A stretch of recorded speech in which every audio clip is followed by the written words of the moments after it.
We're sitting down with local journalists to review and get updates on Nevada's ongoing 81st legislative session. That's this week on Nevada Week.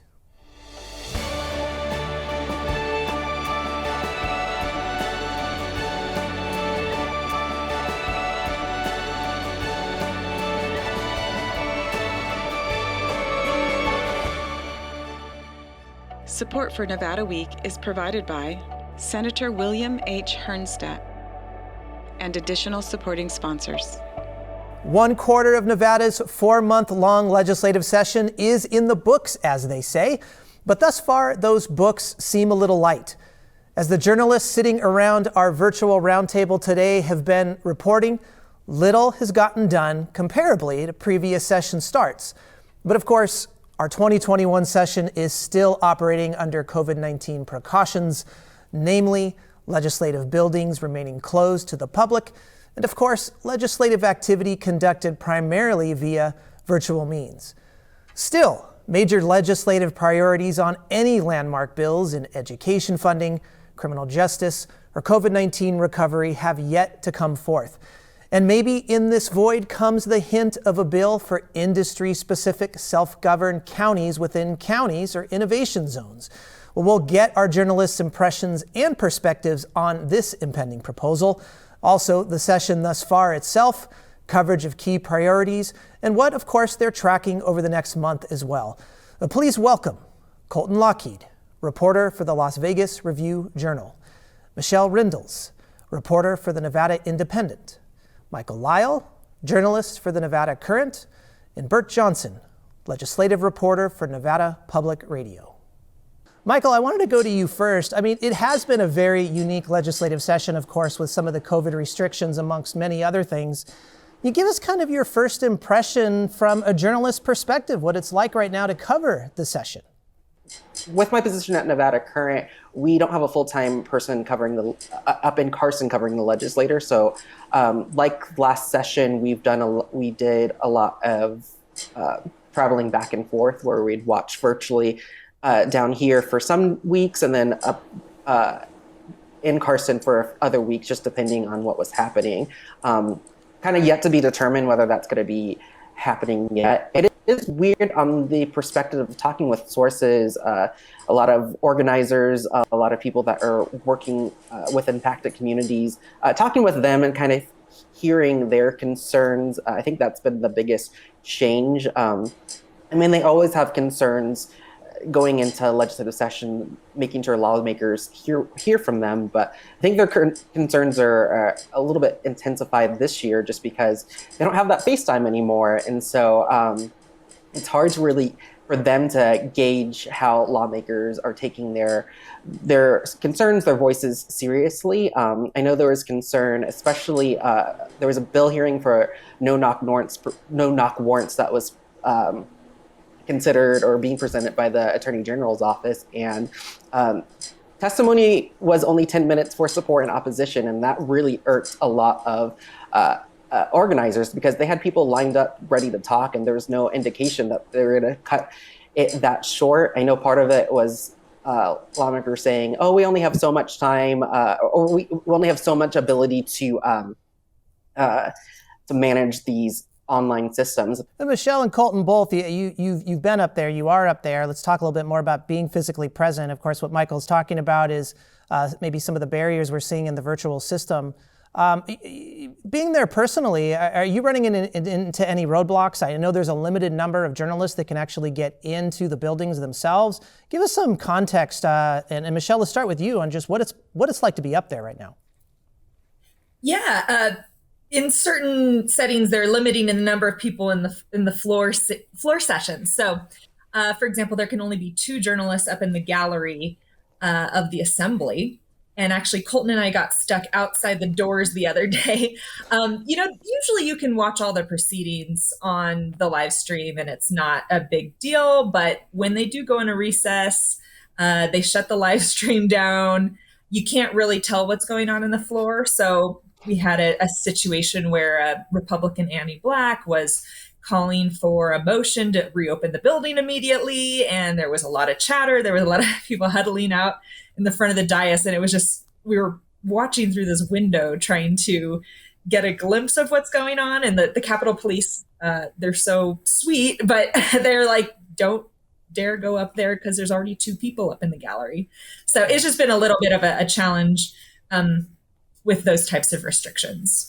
Yeah, Colton, and that's another element of this too. Of course, there's still safety concerns in all of our government buildings, of course, and with the legislative session going right now, we're seeing that, of course, in Capitol Hill right now, session being closed yesterday because of it. Are you seeing limitations there also? Maybe we bring the conversation back to the public here and, the public voice and how that's coming through or not coming through in what you've been covering.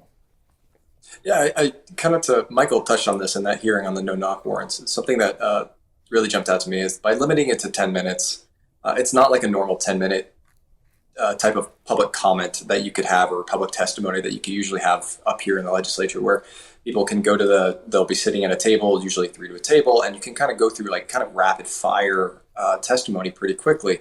But with this current system, it's everything is exaggerated. Everything is slower because they have to go through the phone system where they have to sit there, they have to call out a person's number, and then they have to sit there, dial the number like *6 or whatever it is, and then they can talk, and then they get 2 minutes. And so if they take up 2 minutes, then you're maybe getting 4, maybe 5 people total in a time period like that. So it's definitely limiting the amount of public participation. And I know Speaker Frierson has talked about this having he's tried to say that this has been the most accessible legislature because people can call in. Who are the decision makers there on maybe being able to widen that time limit? Is that something that just the heads of the Senate and the Assembly could change just kind of on the spot?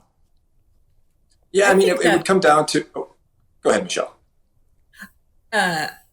It's really up to the committee chairperson to make these types of calls and say you only have 10 minutes. There's nothing logistically limiting them from doing that. But, I think sometimes they, for whatever reason, want to kind of keep the time frame under control.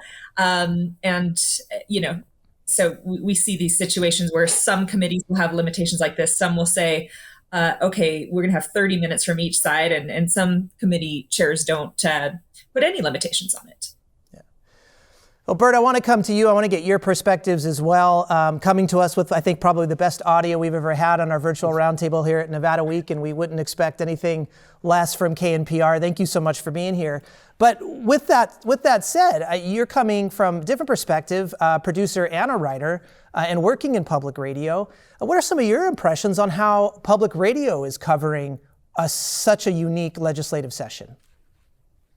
Well, it's interesting. Obviously, as a fellow broadcast journalist, I think you'll be able to relate to this. When you're trying to distill very complicated proposed legislation down for an audience who's listening to you, it's a much different process than writing it out. And what's interesting about my job, I guess, is I get to do a little of both. I have my feet in both worlds.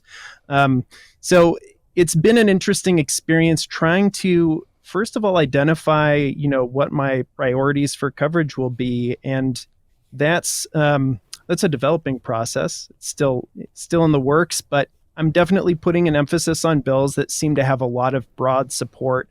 And I've also heard from both lawmakers and lobbyists and activists at this point that there's a strong focus on revenue neutral bills this time around because the state is facing so many challenges with the budget due to COVID-19.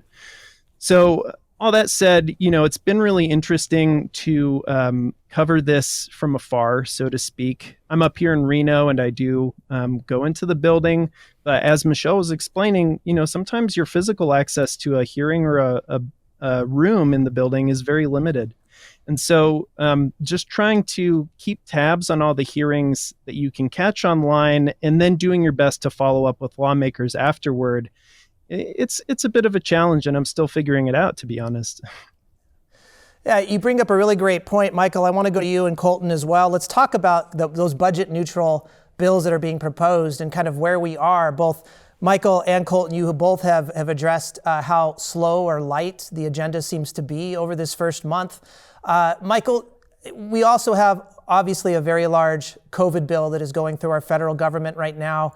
Is that one of the reasons why maybe we're seeing budget neutral bills that are going through right now? Everybody's just kind of waiting to see maybe where that relief goes, or are there other reasons? Yeah, I actually absolutely believe that they're waiting for the federal government to essentially save the state. I think looking for other budget solutions. I mean, we're going to see some of those come up, whether it's taxing for the mines or other revenue sources. It's just it takes a lot of political calculation to actually go through those processes and actually look at those policies. And so the easier solution, which I think what they're leaning on, is to actually wait for the federal government to essentially save them and provide a way out to look at other revenue sources and to have some funding that doesn't put them in a risky situation, especially with midterms that are going to be kicking off here soon enough. So. Yeah, Colton, let's get your perspective too. And I wanted to bring in some of the early coverage you had and opining that there were no cat memes when virtual sessions started here in some of the committees. I mean, that's kind of where we were, I guess, early on when the session first started. But what's your take on this? Why has the session been so light and so slow? I think it's a combination of, like Michael said, it's a combination of the federal government and kind of waiting on where the federal government's going to be, where they're going to, how long it'll take to kind of get this relief package passed, and how long it'll take for that money to get to the state on top. And then additionally, they've been playing it slow because of the restrictions due to the COVID-19 pandemic. And the legislative leadership have talked about they've been open at least about their plan to kind of take it slow. I don't think any of us expected it to be this slow when they said that. I just, it's kind of still like it's still crawling. It's still kind of a crawl at this point. It's, we're more than a month into this now, and we just seem to be going through just so few bill hearings overall. We're not really, I think we just had our first, I think maybe this week or last week, we just had our first substantive bill passed and that was the lobbyist bill that was passed out of one chamber. And so that's where we are. We're noting that a bill that changes how lobbyists here kind of have to register being kind of the most notable bill to really make any kind of movement at this point. And we're a month into the session. So it seems to be, they're kind of waiting to see. I know what they want to do. They've said before that legislative leadership has said that they're waiting for this, wanted to get the staff in the building vaccinated. And if all goes to plan, that should be everybody in the building or most people in the building should be fully vaccinated sometime around by early April. And from there, they've said that they could start moving things, reopening the building, at least in some form or phase. And from there, that's where we could start seeing things start to pick up. Yeah, I'll just jump in too to add. Yeah, absolutely. Bert, let's hear from you, and then Michelle, let's hear from you. Thank you. Yeah, I just wanted to add that I've heard from lawmakers themselves that there's a real emphasis on getting all of their ducks in a row on a given bill before they introduce it. And so, this is my first regular session. I covered both special sessions over the summer, but I had been surprised by the amount of bills I had heard being teased in other folks' reporting and from lawmakers themselves versus the number of actual bills that have been formally introduced. And for instance, I was talking to Senator Dallas Harris about this, and she was telling me some of her criminal justice reform bills are still in development before they get introduced. It seems like there's a real focus on ironing out as many wrinkles as they can before they start having that discussion in the committee or on the floor. Michelle, let's hear from you. And I have a question based off what Bert just said there. Is that a normal process, kind of ironing out and wrinkling out bills in this first month before we kind of get to the more official process here? Yeah, I'll just add that I think usually sessions do start off pretty slow. This might potentially be slower than some other ones, but definitely last session was very slow at the beginning. A lot of that is actually a logistical thing. You have legal staff that have to be drafting these bills, making sure they're constitutionally sound. And so there's literally just a delay in writing. They have to work up probably 1,000 different bills. So it's easier to do the low-hanging fruit. They also need to make sure they get the bills that are just individual legislators' personal bills out by a certain deadline. And then other bills are exempt from those deadlines, so they can kind of push those off a bit. Just generally the legislature is amazing at procrastinating And sometimes the most important bills, I just remember last session, the funding formula for education came out so late, like we're talking late May, for redefining Nevada's education system. So it's very rare that they have their act together this early, and it really will come down to really the final few days to let all the pieces of the budget and the end game really come together. Hey, Colton, I wanted to go to you here too, because something that has come up is the bill related to innovation zones, and something that seems like it should be one of those processes that is ironed out and one of the last things maybe to be introduced, as Michelle's talking about. And yet we have Governor Sisolak that conducted a roundtable at the end of last week about the innovation zones, and it looks like this bill might be more forthcoming than towards the end of the session. What do you think the strategy there is in bringing such a unique and landmark bill forward now?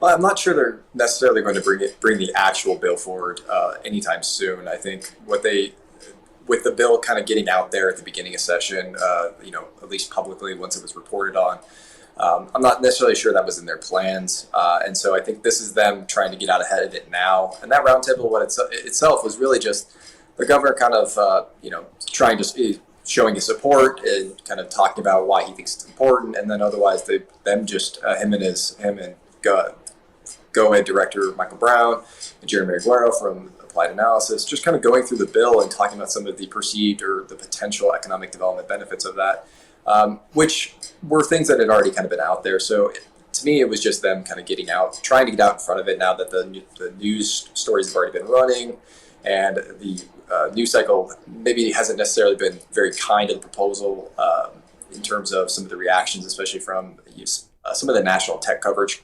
National tech outlets, they haven't been less than kind to the idea of letting or allowing big tech companies effectively to form their own local governments.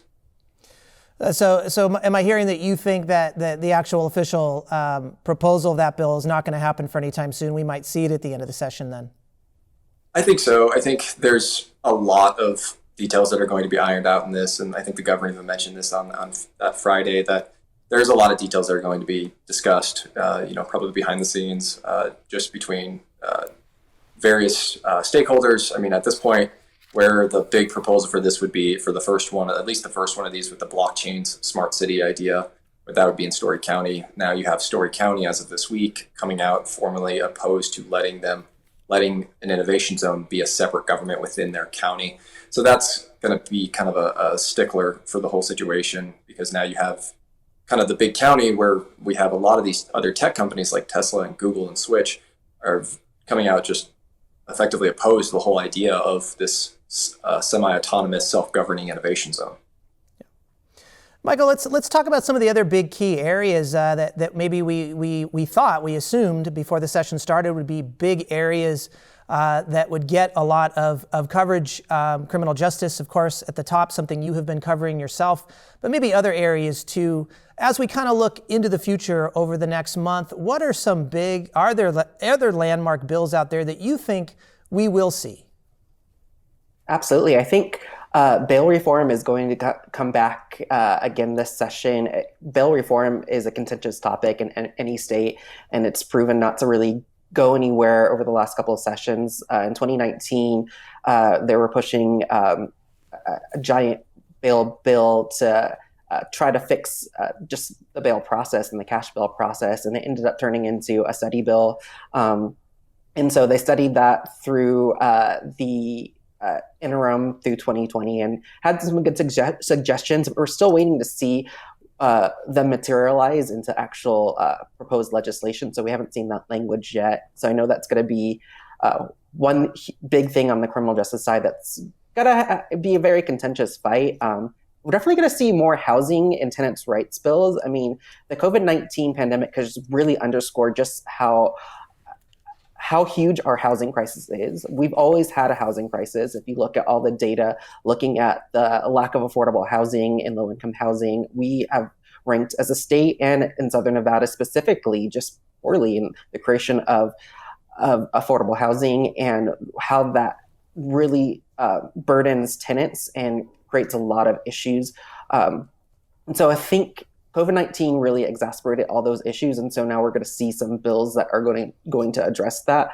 Just Thursday morning, this morning, they had their first eviction bill hearing that looked at automatic record sealing for non-payment of rent that happened in the pandemic specifically. That was already a contentious bill hearing, and it's the first one. There was a lot of questions about if it just goes too far, if it takes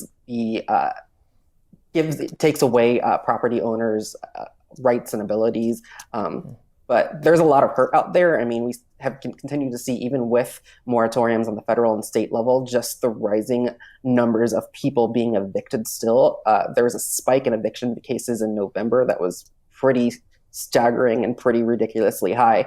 And so as a result, I think we're going to see more eviction-related bills and tenant protections in general. And I know, like what Bert was saying, there is this whole notion that nothing that we do can actually have a fiscal note. And so there's a lot of, they're walking a very tight rope right now of what they can and cannot propose. And so I'm really curious to see some of those other housing bills and tenant protections, what all they will entail, because there's some language that you can fix, but what can you actually do if you're not gonna invest in some of your protections too? And so I'm really curious what fights manifest out of those and what actual legislative and substantive solutions actually manifest this session. And as you mentioned, exacerbated by COVID, but of course, tenants' rights and eviction reform are things that have been talked about and have been proposed for some time through our legislative session. So it'd be interesting to see how those develop. Michelle, I wanted to come to you. Let's talk a little bit more about some of the more under the radar bills, things that have already been proposed or things that are going to be proposed that might be a precursor or might have a large influence on our legislative session over the next couple months. I don't know if I would say it's under the radar, but I think election reform will be a significant topic. Most of these bills haven't quite come up yet, but they're trying to move Nevada from a caucus state to a primary state. That would be a huge change. They're really hoping to get Nevada at the front of the line ahead of New Hampshire and Iowa. So I think that will get a lot of attention when it actually does come up for discussion. And then, of course, the bill's trying to make permanent AB4, which is the controversial bill that expanded mail-in balloting and led to record numbers of people participating in this election, but is also kind of in the crosshairs of Republicans who say it's vulnerable to fraud.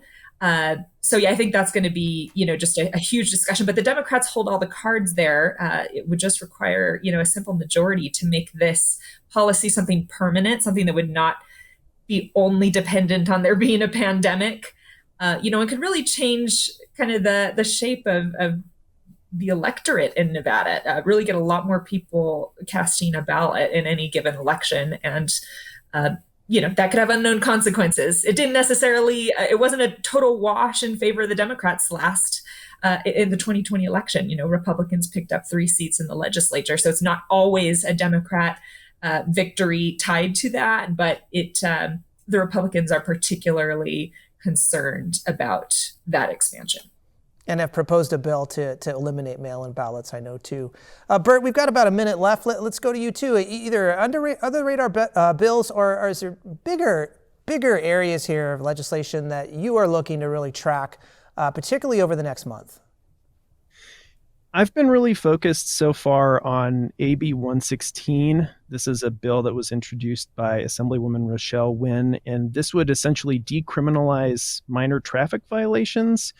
The way that it works right now in Nevada is if you have something like a broken taillight, for instance, and you're given a citation that has a fee attached to it, if you're in a position where you cannot pay that fine, then the courts will assess other fines in addition to the original one, and then it can also become a bench warrant. It can actually become a criminal proceeding.